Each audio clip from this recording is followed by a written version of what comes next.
Welcome to the 3G Fitness Podcast, where three generations of trainers come together to discuss all things fitness related. Good morning, good evening, ladies and gentlemen. This is the 3Gs podcast. My name is Coach Cisco. I'm Coach Michael. I'm Coach Kyle. And we have our special guest in the building. Coach Tommy. Coach Tommy's in the house. Okay, we're running a 4-part mini-series with Coach Tommy, just bringing him in. We had a blast with him with our first interview that we did with him a couple months back. We were talking off camera, and Tom is a powerlifting coach. We have Michael, who's also a powerlifting coach, myself. You know, Kyle's a very versed person in weightlifting, but we want to kind of pick your brains more on the strategies when it comes to powerlifting and how do you coach your athletes to get to the meet more than anything, Tom? Yeah. I think it has to be individual. Yes. Right? There has to be an individualistic approach. I started off in the powerlifting realm doing a one-size-fits-all type approach with some tweaks here and there as far as individuals go. But, I mean, at the end of the day, right, like no two people are the same. Correct. Both physically or mentally or even emotionally. And all that kind of goes into the same, you know, kind of realm as far as lifting and training goes. And so everybody that I work with, it all comes down to who they are and what they respond best to, you know. Okay. And that's something more too that I've kind of started diving deeper into in the last, I would say, year or so, just kind of seeing different methods, finding out what works best, managing stress, managing recovery on different levels, because people have different lives, they're in different places. As far as training goes, it's very weird, you know, because I have kind of this plethora of people, and I'm finding that what works for some definitely does not work for others, even more so before than what like I already knew, right? And so it's really taking this approach as far as finding like what works best for them and applying that as much as we possibly can and taking it as far as we can before we're having to not necessarily alter plan, right? Like I'm not going to go from a 4 time a week training plan to a 2 time a week training plan in an effort to just make that drastic of a change or find different stimulus. It's more about targeting the weaknesses, targeting movement efficiency and what they need, and how often per week is really the probably, I would say, some of the bigger factors that come with understanding people and understanding being able to progress in the gym. Okay. Mike, what do you feel about what he just said right now? Well, first of all, I agree with them. Targeting the weaknesses of a lifter, you know, because when I'm training someone and I see something that they're not able to hit, for instance, their deadlift like they should, and I look to see where that weakness is happening. Usually a lot of times it's the hip flexor, because, you know, they're coming up too fast with their behind and rather than coming up with their hips. And I'll just focus on that and I'll work on that and keep working on it until they get it, and then I'll move on to the next thing that I think is the weakness of it. Of a lifter. So we do have that same kind of strategy. I think he's absolutely right, but we might have a difference in strategy on the person's individual mental state. Mental state. I think that, you know, because Tom's, obviously I've noticed you care a lot about their personal life and everything. I take it into consideration. So there's a difference there. You take it in deep. I take that into consideration, you know, and I look at that. But I also understand that, you know, powerlifting is a sport, and it's not, to me, in my view, it's not a sport that could make you a living in your life. For sure. You cannot put that above your job. Totally. And that's one way I look at it, is that your job is first. Okay, and then your family is after that. Yeah. But as far as powerlifting being something that I want you to give your 150% and dedicate your time to, I wouldn't go for that. So I do have that type of heart in that. Not fully ruthless, only partially. Exactly. I was told a few times, man, you know, you're wrong. You're wrong. Well, no, I think you both see it. Like, I like how you describe powerlifting, where, you know, it's a sport, but it's not a sport you can make a living off of it. Yeah. And then I like how you described it, Tom. I know you describe powerlifting like as a hobby. Yeah. You know. Yeah. So it's something that I think it's I think powerlifters, you just have to have a lot of passion to do it and to dedicate time for it. You have to have a lot of passion. You have to love the sport. You have to love weightlifting. Okay, you have to love everything about it. You know, because to show up at the gym, you know, 4-5 days a week, it takes a lot of dedication and consistency. And if you don't have that consistency, I don't know, you're not going to make it. Okay, well then let's kind of let's kind of piggyback off of that, because I know you guys are talking about weekly workouts on how often. I mean, and you said it's based on an individual, but if you just kind of go on a generalization, like how often do you think a power lifter should train on a weekly basis? We'll start off with you, Michael. 4 times a week? I think 4 times a week. And that's hard to do. I'm not going to, you know, and I don't think you come into the gym and you're there for a half an hour to an hour, you're going to get done. You're going to get what you need done. Sometimes it takes a little bit longer. And you've seen, you know, me in there. I've been in there for an hour, 2 hours, even longer than that. Two, get for sure, 2. For sure, 2. You're never in there just for an hour. Yeah, for sure, 2 hours. 2 the least. Yes. They sit there and they say, well, how can you train this person for that long? Because you're trying to pinpoint, you know, where the problem is, and just doing, you know, 1 or 2 things, you know, I don't think you can kind of get there. I think you got to really focus on what they're doing through the whole, you know, time of your training. Sure. And try to pinpoint where the problem is. And, you know, stretching and all those other things are a major factor in lifting. And those take time. You know, when you go in, you know, you want them to stretch. Yeah. He's looking at me because I saw him stretch for the first time in my eyes. I've never seen him stretch like last week. Yeah, the first time you're not around all the time. But Kyle comes up to me. He's hey, man, do you know Mike stretches? Quick little tangent. So he was like on the ground, like, you know, doing like a hamstring stretch, and it was like such a new thing for me to see. I was like, "Let's go, Mike! You know, Let's go!" I try to stretch every day. You know, if it's here or if it's at the gym, because I would make my lifter stretch every day before and when she was finished. I would make her do a 15 to 20 minute stretching routine. So then on average, you're probably saying about 4 times a week, give or take at least 2 hours each workout. At least. Okay, what about you, Tom? I mean, I do 4. You do 4? Yeah, 4, okay. 4 times a week as well. Come on, man. Early You look good now. So hold on, let me finish. Early on, this might not make you look good. Early on, I was very, very very hardcore about 60 minutes. Right, 60 minutes in the gym, no more than that. Anything further than that, it's probably too much, especially because, again, they are a person outside the gym and they have a life to get to, right? Like, I don't need these guys in there for 3 hours, right? And plus 3 hours is probably too much anyways, right? If we're really looking at it and depending upon what that looks like, right? Like factoring in rest times and all that stuff, maybe sure. But I'm very much like, short rest, let's get through this, let's bang out our compounds, whatever we need to do. And then you should be like really moving through accessory work and get through it. Now it's probably closer to 90 minutes. Yeah. And the reason for that is more so because, you know, the people that I deal with in person have the warm-up routine. They have to kind of go through that, and that does get, you know, included and incorporated. There are very specific things that I'll have some of them do depending upon what issues they may have or what they might need for the day. Or, I mean, they may be coming in feeling a little wonky and we have to kind of throw something else in there.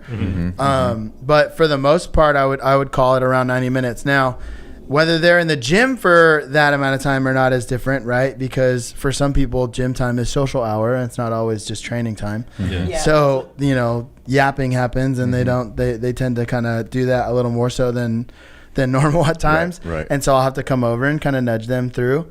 But yeah, I mean, 4 times a week, 90 minutes. And then what happens within that 4 times a week, it really is dependent upon the person, because I'll adjust or I'll make changes based on things that I'm seeing in terms of progress, fatigue, the feedback they give, and really like what they need in terms of minimal effective dose. Yeah. But you said you make them do their warm-ups by themselves. They'll come in and do a routine by themselves, basically. They'll have stuff like one of my guys. We've kind of built it over time. His warm up used to be like 40-45 minutes, so he'd come in before we like start training, That way you guys can focus on the important stuff in that 90 minutes with you. Exactly. Right. We've been able to kind of to shave it down to about 20 minutes now, and it's like boom, like comes in, gets it done on a bar, and we're moving. Yeah. So I'm the same way. Like I have my clients do their own warm-up routine. That way, when they're with me already, we're focused on the important stuff. But I feel like that's where you kind of differ, is because you are with them through the entire warm-up, the entire cool down. You know, so that's why it's longer. Well, I worry about injuries when I, do my training with them. I worry about injuries because injuries can happen in a split second. You can be doing lightweight, but just that one movement, boom, you could pull this muscle, you can strain this muscle, and when you're not stretched or you don't have that flexibility, it becomes a concern. And that was with one lifter. The other one was very flexible. She could turn into a pretzel, man. She was that flexible, but the other one couldn't even touch her toes. So I knew it was going to take time, and it's something that you pace yourself. And they used to wonder, wow, you stretch her, you do this and you do that. You don't want injuries to happen. Yeah. That's one thing you don't want, because to me, when you get injured, you were talking about it last time that you kind of like work through it and stuff. My thing on injuries is when you get injured, I think there's a recovery time. You need to let that injury heal to go ahead and progress at that rate that you were at. Because if the injury is still there, but it's getting better, and you keep working out, to me, you're going to injure it more as you're working out more. Yeah. Why are you smiling? Hey, Mike, you're so good at segueing to other topics. The wrong topic. You're spot on. But you're spot on. No, but you're spot on, because we got that's one of the other topics, Mike. But it's a perfect segue. But like, I do like, you did point it out. I think the warm up is super important, and I love it because when I would train mine, the same thing. I would probably have her warm up on her own, and I would show up. By the time I'm showing up, she's already done but obviously we work to get themselves to that point where they can do it by themselves. Yeah. It's not just it's like, not hey, right you do this. Right, Exactly. Right. And then when it comes to that, I mean, one of the things that I think we were talking a lot about outside camera too is that I love you as a coach, and you tend to work pretty well with handling their outside stresses and their outside responsibilities or anything like that. I mean, can you speak a little bit more on how do you approach like an athlete when it comes to handling their outside stresses, so that way it doesn't affect them too much when you're training them inside the gym? Yeah, I mean, were you saying something? No. Oh, sorry. I think it's kind of, we touched on it before a little bit, and it has to be individualistic because not everybody's in the same life place, right? But at the same thread, right, like motivation isn't always going to be there. There has to be discipline that's built, but that comes through understanding purpose and understanding the goal, right? And what I mean by that is if you believe in the process that you're taking, and you know that the goal you're trying to get to is achievable, that is how discipline is created, right? I don't believe that discipline is a characteristic.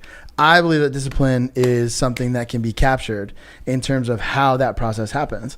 And if you have those two things align in terms of process and goal, and that discipline can be created, then whether you're motivated or not, you're still going to go check the box and get into the gym. And that's where I have to...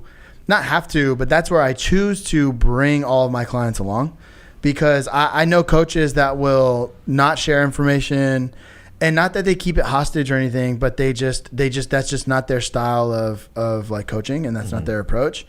And so I've inherited a few clients in the last few months that came from that, where they're kind of guessing, trying to figure out what's next, not really knowing what the path is, not seeing the roadmap and what they're trying to follow.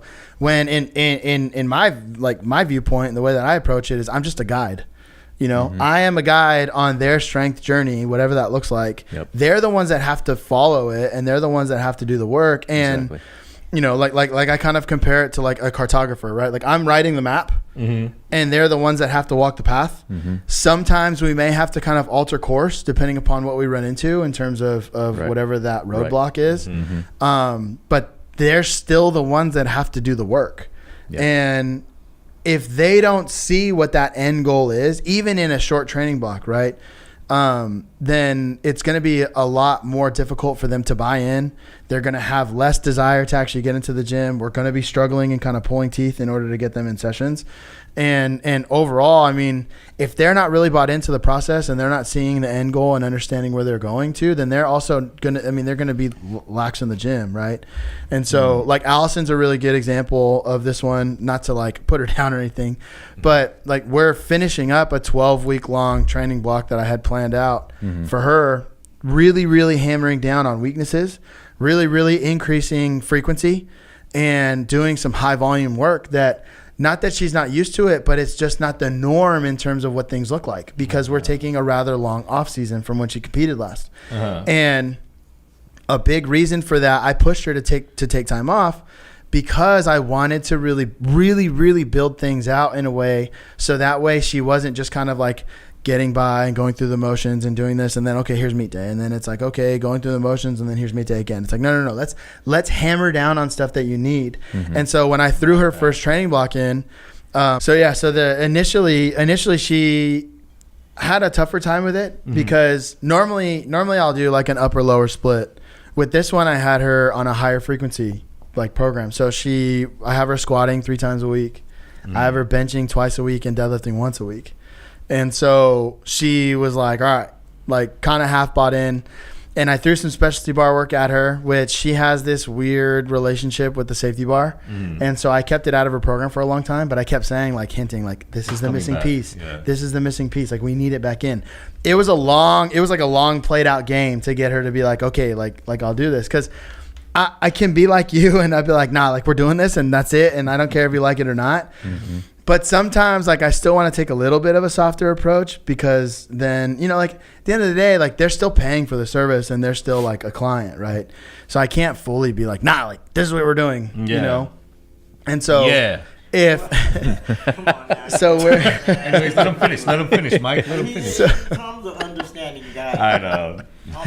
Like he said off camera, he has a heart. There's levels, There's levels to it. There's levels to it, right? But anyway, so now we're entering this last phase of this like 12-week build, and things are hitting. Like she's moving well. She's hitting she just hit a rep PR on Saturday on squats, and she's like, oh yeah. She's like, all right, like I'm seeing it. I'm understanding. You know what I mean? More bought in now. Yeah, and so it kind of takes that like. But that's what I mean by like kind of bringing the athlete with you and bringing the client with you because they have to understand where they're going and what the goal is to be able to trust the process enough to be able to execute and do the work. So it really just boils down to like goal setting, smart goals, like realistic, attainable, all that stuff. Right. When they can see it, then they get motivated. Yeah. You know, they get motivated to keep going, to keep training, to keep working hard. Yeah. You know, but when they can't see it, then you know they get disappointed. Yeah. You know, and you got to try to get them to understand. You know, this is like a plateau. We're gonna get through it. Yeah. Well, like I said, I think it's also like his approach. You know, you understand it. You keep bringing in those little like hints, like, hey, you know what? I know you don't like this, but it's coming back. But you still kind of cater to like keep them engaged and whatnot and help them understand. Yeah. That's why, like I said, once you show it to them, they're very bought in. So I like that approach, man. Yeah. I mean, if I can front load it enough with information that they need, right? Not necessarily not that they don't want it, but like not every client wants education in that way. Not every client necessarily wants to be told like where they're going. They just want the work sometimes. Yeah. But if I can at least front load it enough to help them understand like this is the plan, this is the direction, here's what we're working towards, and then they're able to at least kind of decipher what that looks like, then there's going to be even more buy-in than normal from before because then they're going to want to do that work, you know, and be able to actually like execute the plan that we have, and then they're just going to be happier about going to the gym. You know, like if they can be happy walking to the gym, be excited to train, that's probably the biggest win anyways. Absolutely. You know? Absolutely. Oh man, Tom, I really like how you approach this, dude, and you keep it simple. Like I said, everyone's got different approaches. No approach is a wrong approach, Michael.